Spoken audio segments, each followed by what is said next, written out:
Assalamu alaikum. This session is being recorded, and this is Sir Sigur Rahman, IELTS expert. And today we are doing Book 11, Test 1, Section 3, IELTS Journal Reading. And एक बात बताना चलूँ कि जो IELTS journal reading होती है, जिसका जो पैसेज 3 होता है, अमूमन वो एकेडमिक के लेवल का होता है। अगर एकेडमिक के स्टूडेंट्स मेरी बात को सुन रहे हैं तो वो जर्नल का नाम सुन के भाग मत जाइएगा। आपके लिए भी है, ये आप भी सुन सकते हैं, क्योंकि ये जो सवाल आपके इस वक्त यहाँ पर आया हुआ है, लिस्ट ऑफ हेडिंग, ये सवाल आपके पेपर में भी आता है। कोई 10 क्वेश्चन टाइप। आइए पहले एक जरा क्वेश्चन टाइप्स देख लेते हैं कि पैसेज 3 के अंदर किस तरह की क्वेश्चन टाइप्स आती है। हम बुक 16 से शुरू करते हैं कि बुक 16 से किस तरह के सवालात हमारे पास देखने में आ रहे हैं। देखिए, लिस्ट सबसे पहला सवाल लिस्ट ऑफ हेडिंग, ठीक है ना। फिर उसके बाद मल्टीपल चॉइस क्वेश्चंस है, नीचे समरी राइटिंग है। ये एकेडमिक वालों का पैसेज 2 जो आता है वो तकरीबन इसी लेवल पर आता है। देखिए, multiple choice questions, list of jobs, summary writing, list of headings, list multiple choice questions, multiple choice questions, list of headings, list of football organizations। नीचे देखें समरी राइटिंग, ये देखिए नजर आ रहा है आपको, multiple choice questions, list of headings, multiple choice questions, summary writing. 3 तरह की बातें मेरी जबान से निकल रही है। Multiple choice question, summary writing, list of descriptions, list of headings. ये देखिए, बिल्कुल ये एक बिल्कुल उसी तरह का सवाल आ गया जो आप पहले बहुत दफा कर चुके हैं। Summary writing, multiple choice question, list of researchers, multiple choice questions. ये ट्रू फॉल्स नॉट गिवन, पुरानी नौयत का आ गया सवाल। फिर देखिए लिस्ट ऑफ हेडिंग्स और समरी राइटिंग, और उसके बाद देखिए समरी राइटिंग, नीचे list of pre historic animals, multiple choice questions, list of headings, multiple choice questions, summary writing. यहाँ पर भी देखिए, अब which section contains the following information, true false not given, multiple choice questions और list of descriptions, summary writing, list of headings, list of headings, summary writing. आप देख लें, एक ही तरह के सवाल बन रहे हैं। आज हम स्टार्ट करते हैं फिर बुक 11 से, लिस्ट ऑफ हेडिंग से। अच्छा बेटा, एक बात बताता चलूं कि ये जो लिस्ट ऑफ हेडिंग है, बेसिकली याद रखिए, ये जो लिस्ट ऑफ हेडिंग होती है ये आपका की पॉइंट होता है, ठीक है ना। माफ कीजिएगा, की पॉइंट कह रहा हूँ, ये आपका मेन आइडिया होता है। क्या होता है? Main ideas. ये मेन आइडियाज कहाँ लिखे होते हैं मैं हमेशा बताता हूँ कि मेन आइडियाज, देखो अगर मैं सेशन सेक्शन ए पढ़ रहा हूँ, एक सेक्शन ए में या तो ये पहली वाली लाइन में, या तो ये पहली लाइन में आपको मिल जाएगा, या ये आखिरी लाइन में मिलेगा। क्यों? देखो, जो मेन आइडिया होता है वो शुरू में ही होता है, और फिर मेन आइडिया को दूसरे अल्फाजों में कंक्लूड करके लिखा जाता है, तो ये आखिर में मिलेगा। और वरना फिर ये यहाँ पर होगा, क्योंकि जो हम पैराग्राफ का स्टार्ट लेते हैं, तो जब पैराग्राफ का स्टार्ट लेते हैं तो पैराग्राफ में पहले इंट्रोडक्शन लिखते हैं, इंट्रोडक्शन के बाद फिर हम मेन आइडिया पर आते हैं।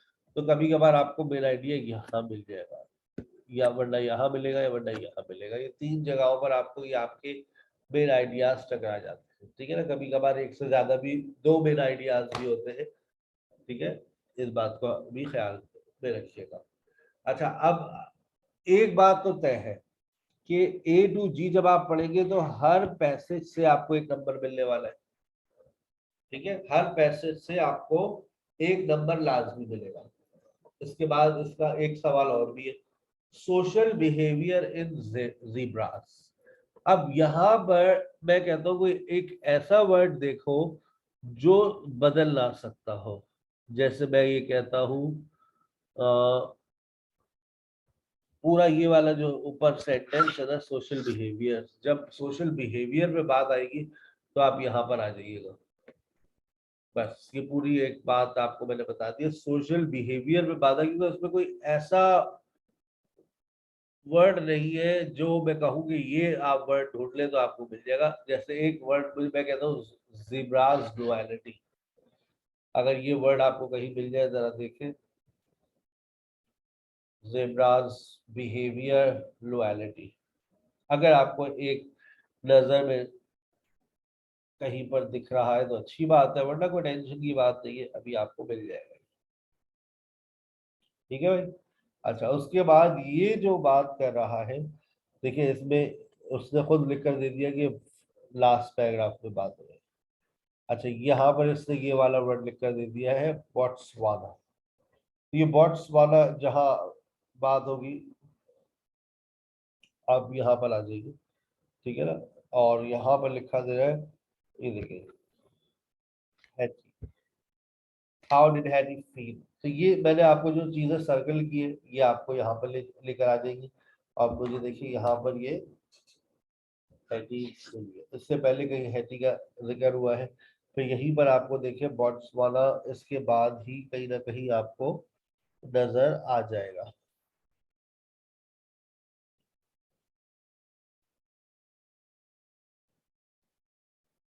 जी, इसका जवाब सीक्वेंस में ही मिलेगा, बिल्कुल सीक्वेंस में मिलेंगे।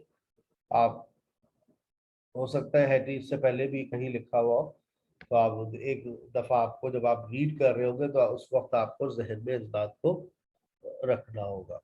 ठीक है ना। ये देखिए यहाँ पे भी आ गया व्हाट्सवाना। ठीक है, ये वर्ड में तलाश कर मैंने, अब आपको ये काफी आपकी हेल्प हो गई। अब बिहेवियर, बिहेवियर की जो बात होगी वो अभी हम जब आप आएंगे दोबारा पढ़ते हुए तो आपको खुद ही कहीं ना कहीं behaviour, social behaviour in zebras, zebras loyalty, ठीक है ना। Number of adults, zebra has charge of a number of adults. A male zebra has charge of a number of adults dash and their young. अच्छा, उसके बाद अब ये जो headings लिखी है ना, अब हर हेडिंग के अंदर कोई ना कोई बात जरूर छुपी होती है। देखें, कहता है a decrease in zebras population, कहीं पर जेब्रा मर रहे होंगे, ऐसी बातें हो रही होगी, तो पॉपुलेशन के ऊपर जहां बात होगी हम आ जाइए। An obstruction in traditional route, route के ऊपर जहां बात होगी और साथ में वहां कोई ऑब्स्ट्रक्शन हो। An unknown species, some confusing information, कोई ऐसी इंफॉर्मेशन होगी जो कंफ्यूजिंग होगी।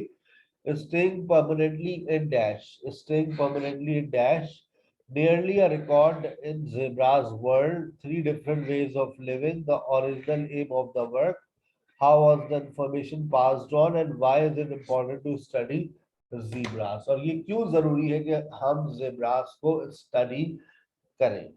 ठीक है भाई, तो ये आपने सारी बातों को पढ़ा, and now you will start your reading. अच्छा, ये सब काम करने में आपको पेपर में ज्यादा से ज्यादा 3 मिनट लगाने, 3 से 4 मिनट आपने लगा दिया। Now you will start reading.